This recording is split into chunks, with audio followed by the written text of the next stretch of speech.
It's a virtual world generated by a computer which claims to be an alternative to real life. Second Life is so popular it now boasts almost 10 million residents and an economy generating more than $50 million a year.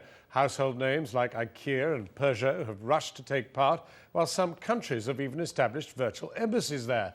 It is the brainchild of California entrepreneur Philip Rosedale, named by Time magazine as one of the world's 100 most influential people.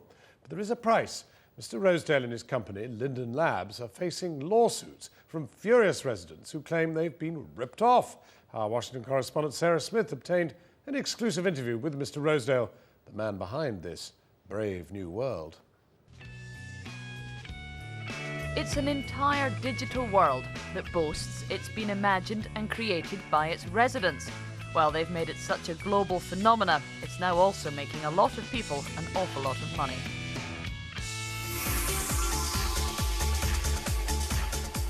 If you want to have a second life, first you need a second identity.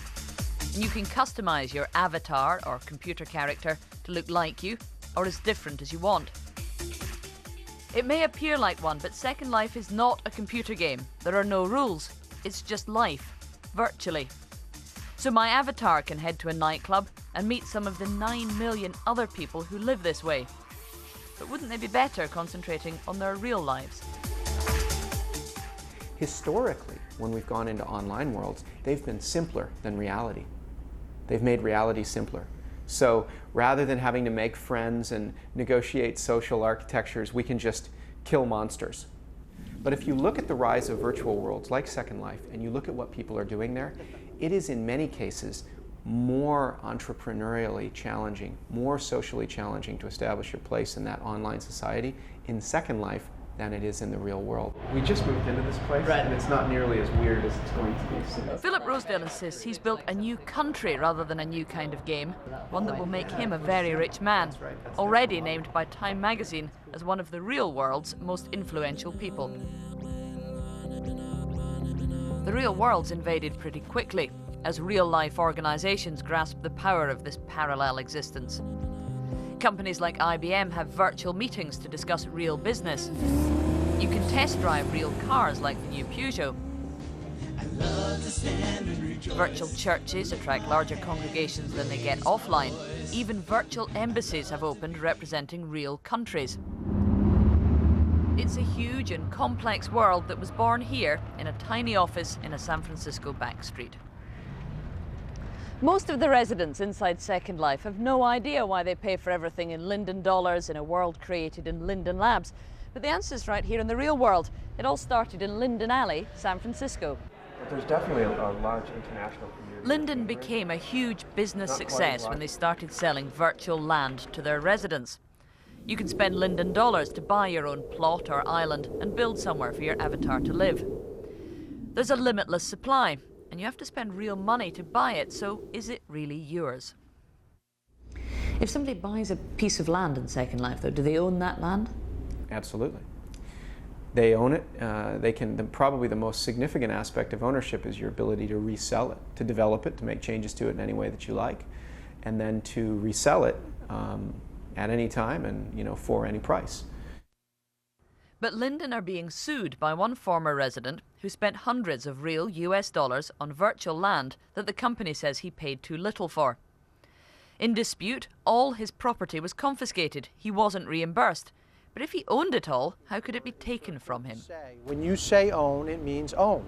It doesn't mean rent, it doesn't mean license, it doesn't mean any funny legal terms. And recently in the lawsuit they say that those ownership is just a metaphor or analogy. And what they're really saying is that you have a license to computing resources, which obviously I think is far different than owning something. This case will be crucial because a lot of money is changing hands and the law is vague. Linden dollars can be exchanged for real US dollars, so it's possible to make a living virtually. A German real estate developer became the first Second Life millionaire this year. But success brings its own problems. The site's already being investigated for possible tax evasion and child porn. Avatars don't need new clothes to wear or furniture to sit on, but they are in fact just as consumerist as their owners. And they've created an annual turnover of $50 million. You can even buy a virtual perfume. Why is it more fun to do that in a virtual world? The answer is presence. The answer is you can do it with your friends. So you can engage other people in a collaborative experience in the virtual world, which is what we all want. You should kill yourself. Get rid of yourself now. The real experience of living with schizophrenia, of hearing and seeing threatening hallucinations, Get the gun out of the holster and shoot yourself. Get the gun, do it now. has been replicated inside Second Life by the University of California. It's a way to teach psychiatric students what patients suffer. You're dead. You're dead. It's very hard to just tell somebody that a patient has hallucinations. It's much easier to actually get them to sit in front of a computer or in a closed environment and have them listen to the things and see things that are abnormal. Some serious people take Second Life very seriously, even building political campaign headquarters. I took a stroll through Hillaryland and found she'd introduced some dolphins to entice the voters. There are already quite a few Second Life celebrities. You can film your own TV reports, but they don't yet look like real television. As the technology improves, you could soon find you're the star of your own movie. When you walk into the virtual world 10 years from now, you're going to be walking into a world that looks like stepping through the screen of a film. And that's an amazing thought. As we go forward here, you're going to be asking yourself whether you're spending enough time in online worlds, because they're going to be more challenging than the real world. Hey. Sarah Smith, Channel 4 News, inside the virtual world of Second Life.